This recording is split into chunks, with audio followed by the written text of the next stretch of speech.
that very, very kind introduction and for all you do to protect and preserve the health and lives of so many.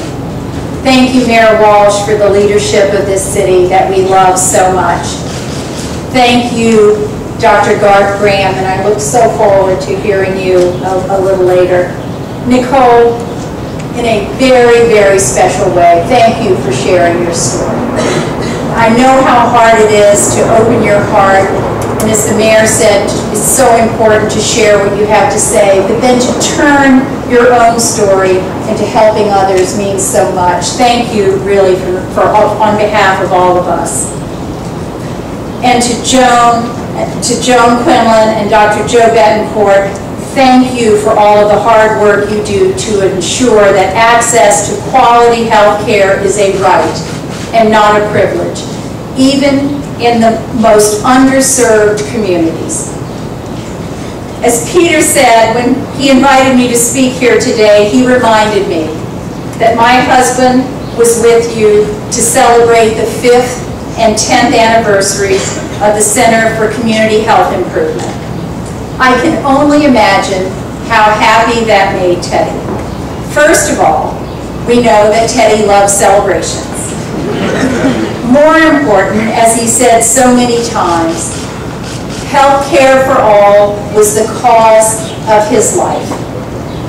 And to have MGH, his hospital, the place where he received care, reaching out in such an important way, well, that would have made him very happy indeed. As he so often said, it's one thing to talk the talk. You've also got to walk the walk. And you've been walking the walk for 20 years with the Center for Community Health Improvement, and for 10 years at the Disparities Solution Center. Nearly 50 years ago, in his first speech calling for high-quality health care for every man, woman, and child in the U.S., Ted Kennedy said, "We already possess the knowledge and the technology to achieve our goal. All we need is the will." You are that will. Every time you help a child in Revere eat healthier and stay active, or screen a patient in Chelsea for cancer, or conduct an in-home visit with an elderly person to coordinate their services. Yes, you are that will, as you show us every single day. And you make lives better and healthier because you care. You know and you show by your life's work that access to quality health care is a right for all, not a privilege for the few.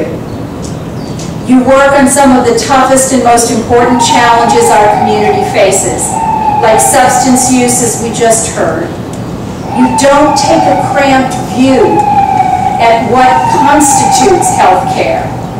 You look at the whole person and the whole environment. You understand that a patient can't be healthy if they're feeling unsafe. You so rightly and wisely take a holistic approach to health care with violence intervention advocacy programs and programs for victims of domestic violence and children who witness violence, for example. Oh yes, you walk the walk.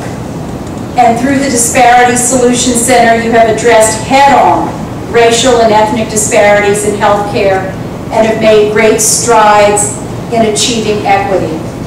And as so often happens here at MGH, your approach has become a model for the nation, as the Disparities Solution Center has shared its lessons and created a movement among more than 140 healthcare systems in 31 states across the country.